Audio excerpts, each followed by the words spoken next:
he has to still provide in a household where he, had a child there. And so sometimes it can make it really difficult if he goes and, wants to move on with somebody else. Like I know dating, guys that I've dated who pay child support are like not as open to having more children or whatever it might be because they're like, I'm in the 18-year lockdown 20%. That part right there. You can get Section 8 Medicaid and government subsidies as a single mother unless you put the man on child support. And you don't even necessarily have to put the man on child support. I know or knew two people that were living with the woman.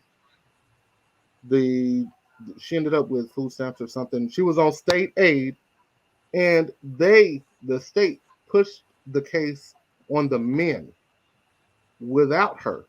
I actually agree with the men in regards to the state making money off of child support. Like it's for them, it's a business, but it's coded as this is what's in the best interest of the child.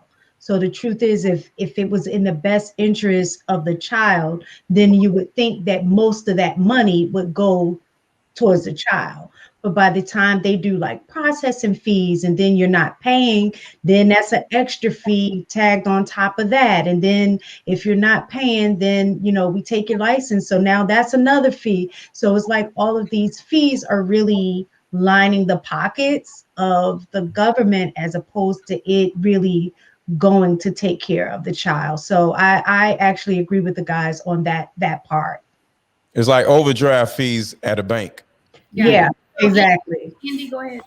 I know for me, like the thing that I've seen amongst some of my, which is so devious that like some people are like this, but when a man gets put on child support, it does in a way hinder his ability to move forward and have another family with someone else because he has to still provide in a household where he, had a child there.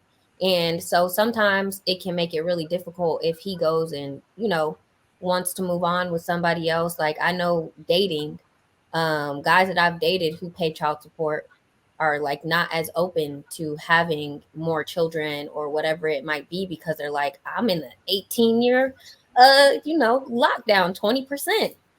So, it's like they have to figure out how to be able to provide and support their new child or their new spouse or whatever if they want to move forward while also still financially providing for, that other child as well too. So I have a question. So what is the alternative? Did they not pay anything? It's No, between a man and a woman, and let them deal with it without all these stupid fees or whatever. Well, I think that most people do. From the research that we saw, most people are not paying child support. From the Really? census that yes. Whoa. So most people, a lot of people are, but for the most part, if you're talking about the majority of people are not paying child support. They have an agreement. We can only assume they have an agreement that's going on.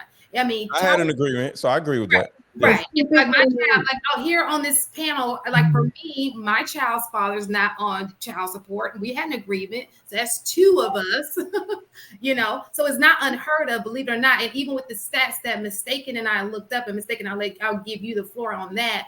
Most people are not on child support. Yeah, just to piggyback off of what you said, that's pretty much it. Most people try to avoid the courts to begin with. And so they come to an understanding of what they're going to agree to in terms of how much to be paid. Typically, when the courts are involved is when they can't come to that agreement. And then one person wants to ensure that the other person pays, or if they, end up, going on Medicaid or something like that, they automatically, force you to put the other person on child support. So That part right there. You can get Section 8 Medicaid and government subsidies as a single mother unless you put the man on child support. And you don't even necessarily have to put the man on child support. I know or knew two people that were living with the woman. she ended up with food stamps or something. She was on state aid, and the state, pushed the case on the men without her. So it's a racket. I mean, it really is a racket. I actually am a person that did before me and my husband got married. I had to drop out of school my senior year because my pregnancy was a difficult pregnancy. So he was the only one working at that time. And so, at that time, it just really wasn't a whole lot of money to start, raising a family. It wasn't planned. And when I went to social services to get the support, like, food stamps or whatever, they automatically was just like, well, is, the dad, and I'm like, oh yeah, well, he's helping. Like, that was my thing. It wasn't like he wasn't contributing. So I didn't want to, but they do make you. And so, but it wasn't a big deal, just on the strength that we were living together. So the money went back into the house anyway.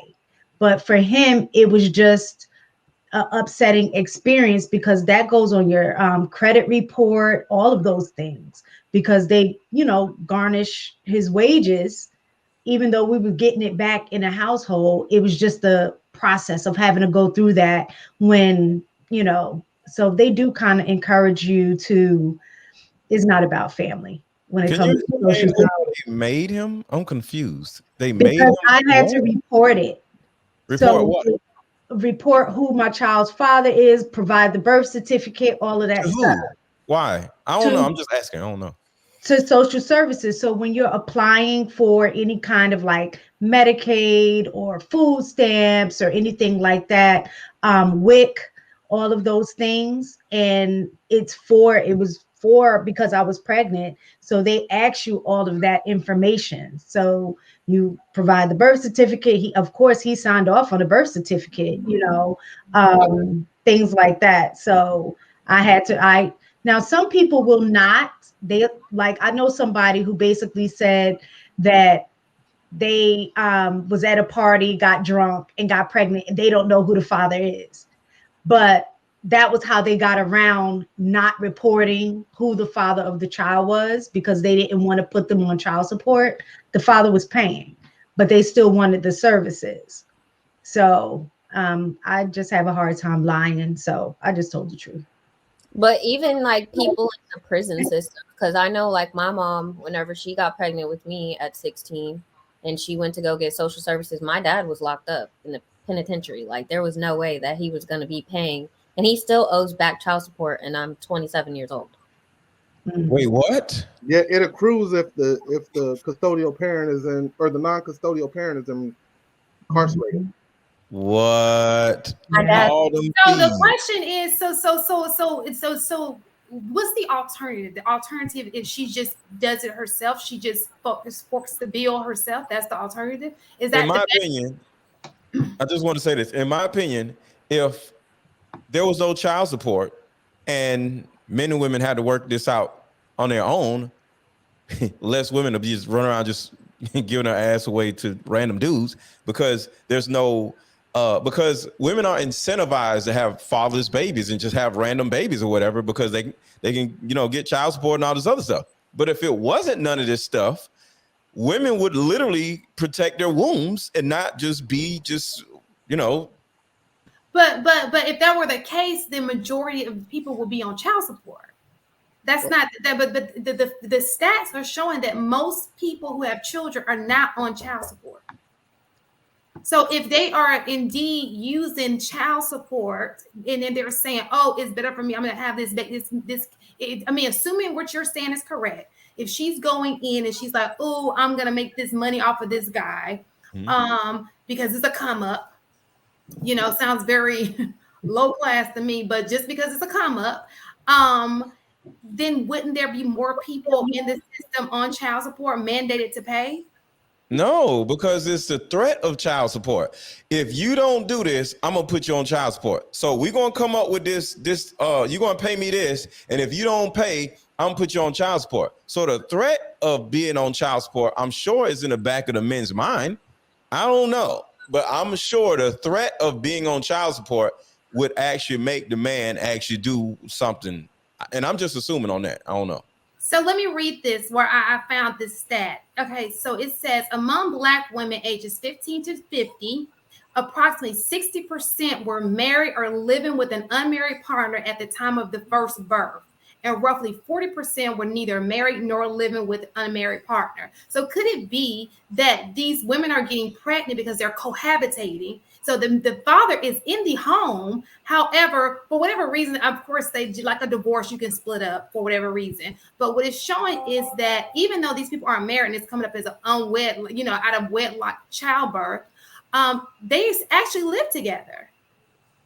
So would that not change what you're saying? Because if she lives with him and she has a child by him under his covering, and him living with her, then that's not her doing it because of the child. It's just what happens when you're having sex and you live together. And you keep having sex over and over again.